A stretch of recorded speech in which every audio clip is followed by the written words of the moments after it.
Good afternoon, everyone. Can everyone hear me okay? Wonderful, thank you. Where's the controller? Here we go. Okay, well, my name is Kevin Gersh, and let's see if we can get this to work properly. No. My presentation? No, that's not it. Okay. I need a 15-year-old to help me. Okay. Or a child on the spectrum. They would do a better job than I would, for sure.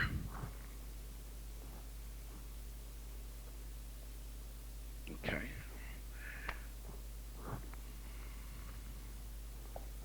I thought we ran through this. I thought we were all set. Okay, there we go. Hello, I'm Kevin Gersh, and I'm the founder. And actually, this is incorrect, because that says CEO, and I am the CAO.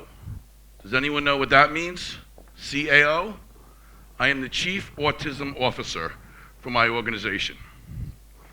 And before, let's see. Okay, I'm going to tell you a little story. If you can see, that's Mangal Sheridan. Does anyone know where that is? Where is that? That's in India. 30 years ago, I went on a semester at sea with 500 other students from the States, and we went around the world. We went to China, Malaysia, Hong Kong, Russia, Philippines, Yugoslavia. And through all my travels, people always ask me, what country did you like the most? And my response was, what country did I like the most? Or what country had the largest impact on my life? And when they asked me, yes, what had the largest impact? Bar none, it was India.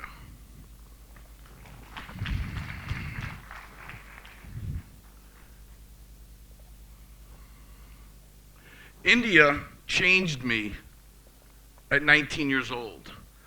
Taking a bus from Bombay to Delhi, I ran into a protest with the black flags and the red flags. Some of you may remember 30 years ago, the controversy in your country. I'm from New York, and I thought I saw it all. I was scared. I was intimidated, because I was in the middle of a social protest that I had no idea what was going on. So that India had a profound impact on who I am today. I just wanted to show you a few pictures. Here are pictures of me and some friends. We're at the Red City and the Taj Mahal. And this is a picture of us buying beer after hours at somebody's backyard. Yes, that's true. But this picture here is the India that I remember, that had such a profound impact on my life. Young children running up to me in the streets and begging. Me walking down these streets and seeing people living in poverty. But how it changed me was I saw pure love, joy, and happiness with nothing. And coming from the States, it taught me something that I could probably only learn in a country like yours. It is not what you take in life, it's what you give in life. And what you are able to leave behind is only the impact you have on other people. And all the shit that we acquire in life means nothing. That is what India gave to me. And is it karma that 30 years later, I'm standing in front of you in India, and my goal is to give back to India what India gave to me. And that is my goal.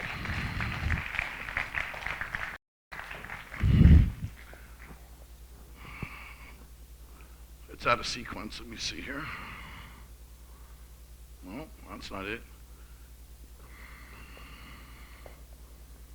Technical difficulty.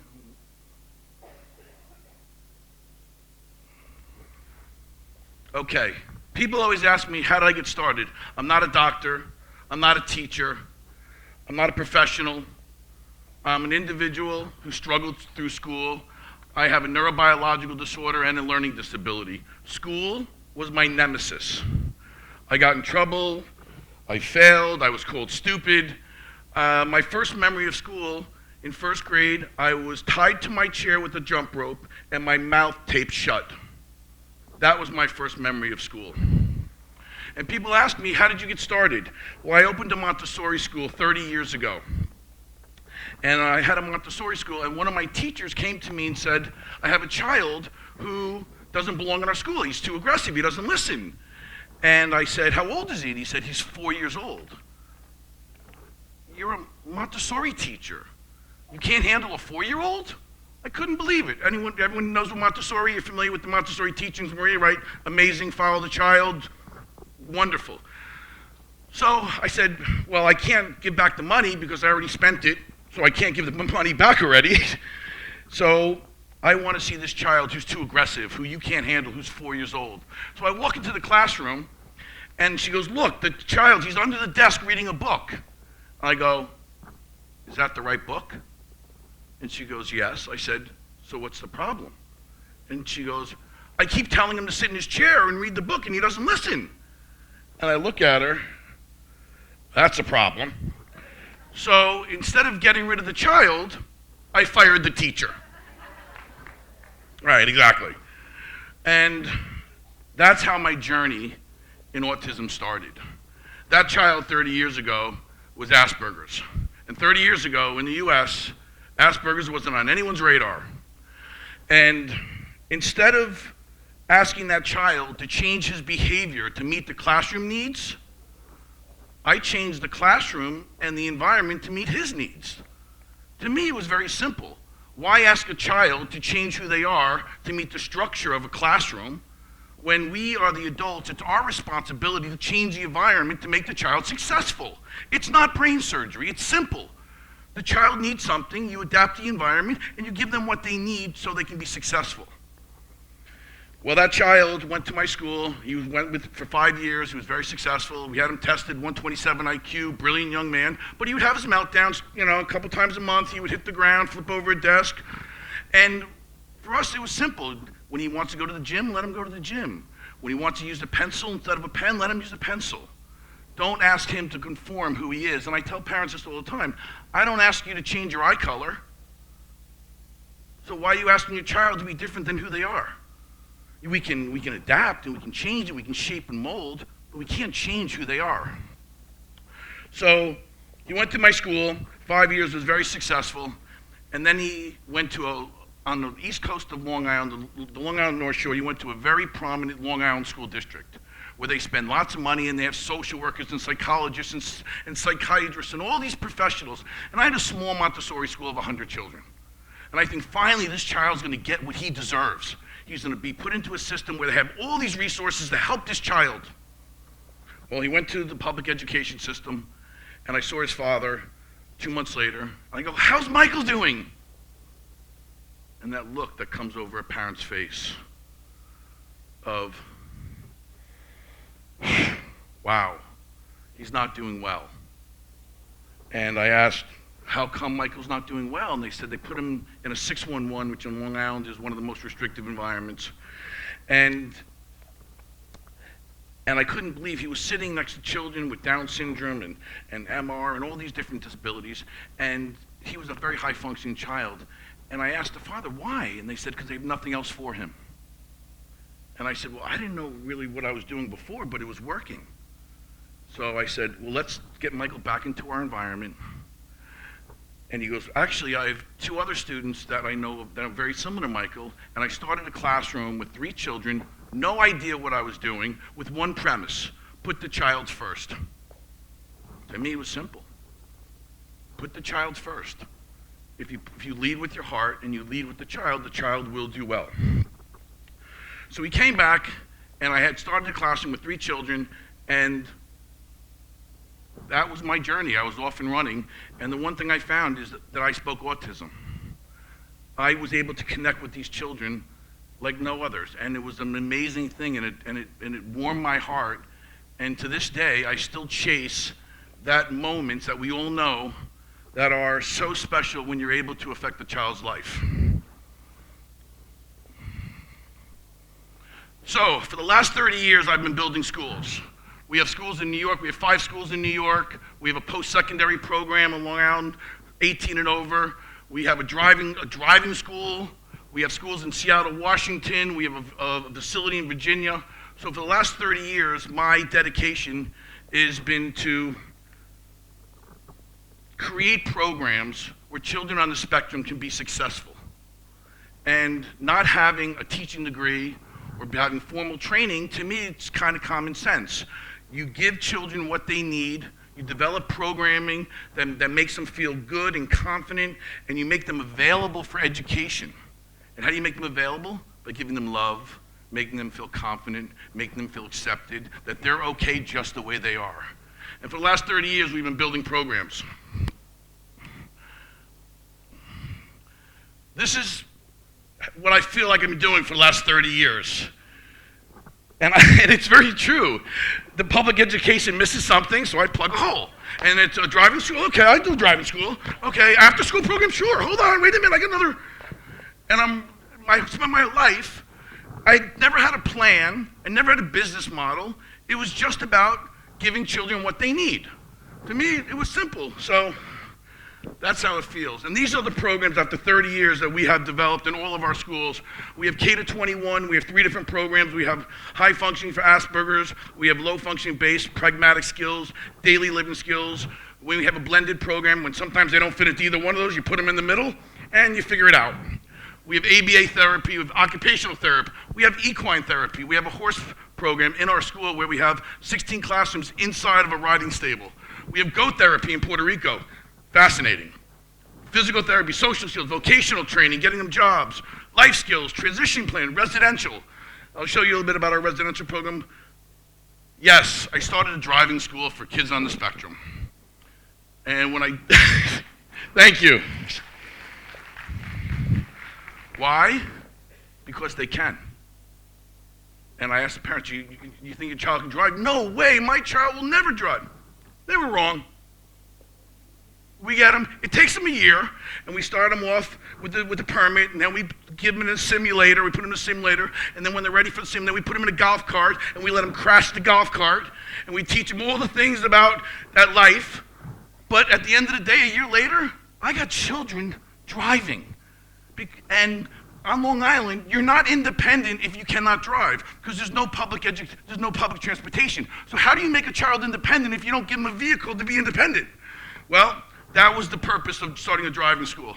We have early intervention, independent living skills, community events, parent training. These are the programs that are incorporated into all of our schools.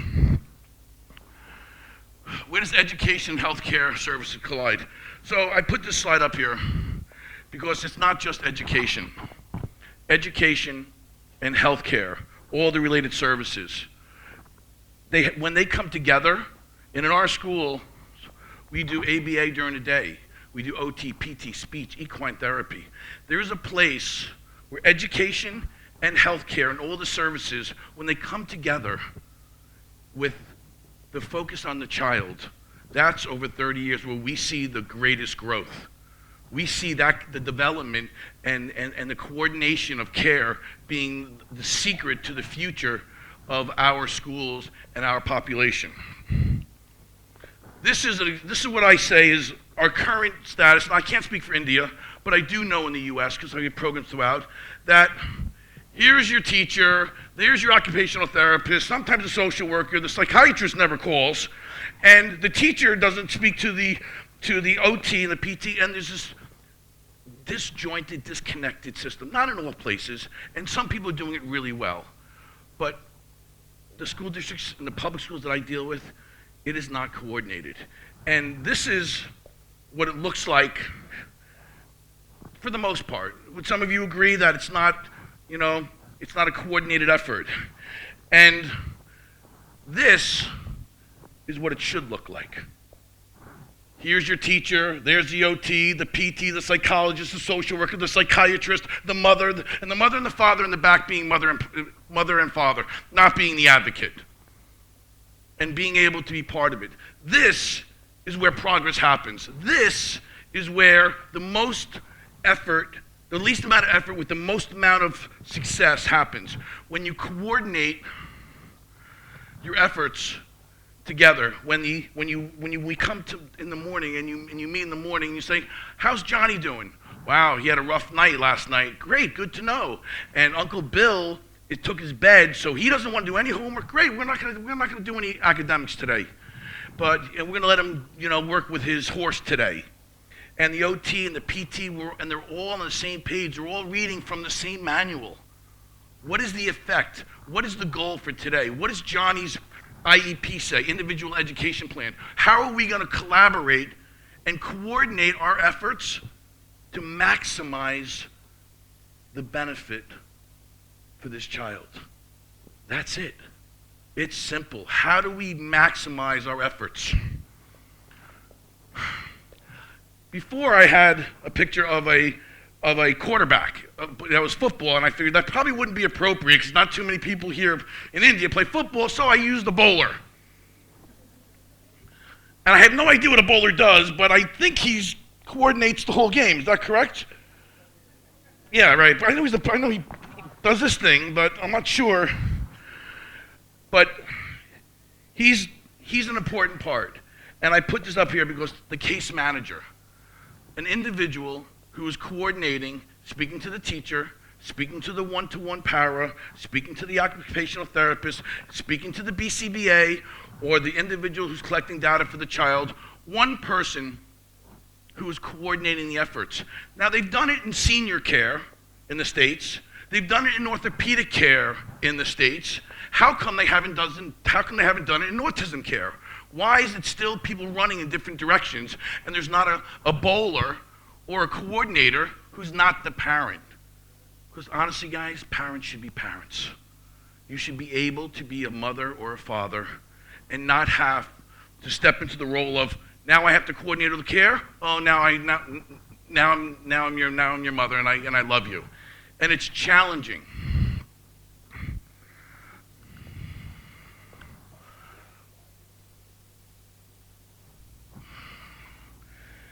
That coordination of care comes from information. We've divided this into two different things: extended care service and condensed care services. Extended care services, when we have a child 6 hours a day or 24 hours a day in our residential programs, we collect such valuable information. It is incredible we find out that he didn't sleep last night, or he didn't eat the day before, or he didn't do well, and that information that is gathered by extended care gets used very deliberately to coordinate the therapies, the independent living skills, the advocacy. So those two things, because just getting information in a 1-hour speech session or a 2-hour ABA session is very different. When you combine these two things together, you have the information that will drastically improve your roadmap for success for the child.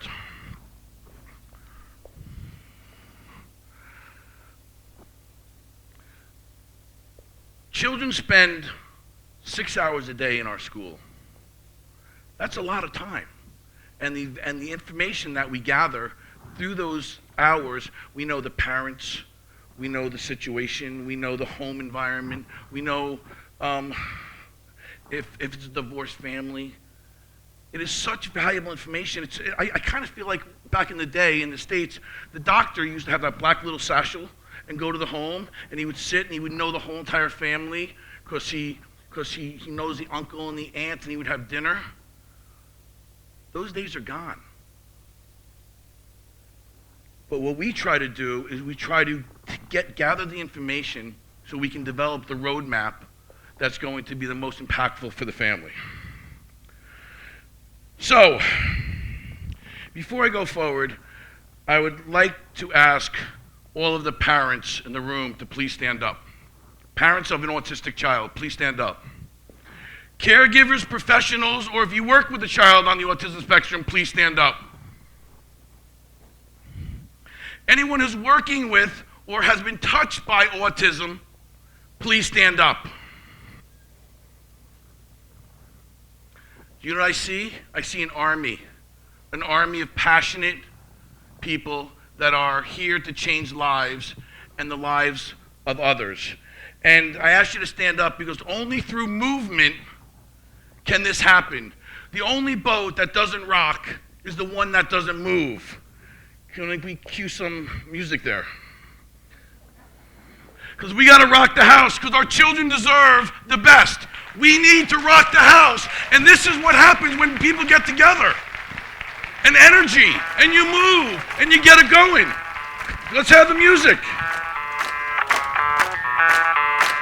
मैं डालूं ताल पे भंगड़ा तू भी गिद्दा पाले चले रंग जमा दे हम के Let's go, crank it up. This is about being together and working together. One common goal to change lives. You gonna get up here? Get up here. Hello, Have a round of applause for this man right here. yellow बड़ी solid मस्ती छाई Let's crank it up. hello too much है तुमने लगाई Yes, yellow this is moving. yellow This is what can control happen. करो मेरे भाई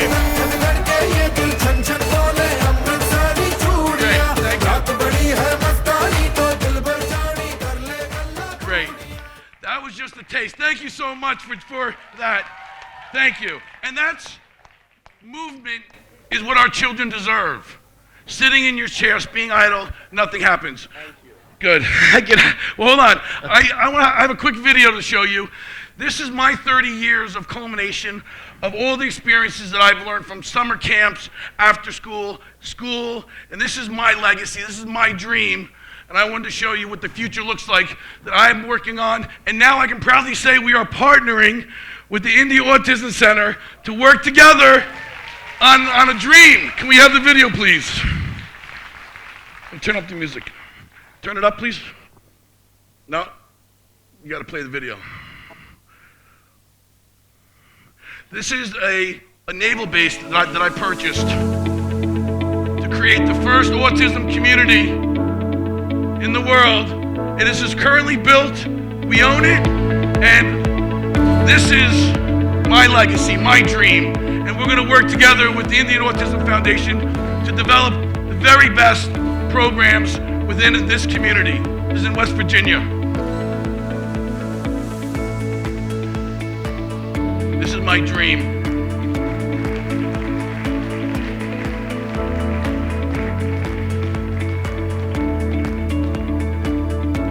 If I can leave this behind, my life has been good.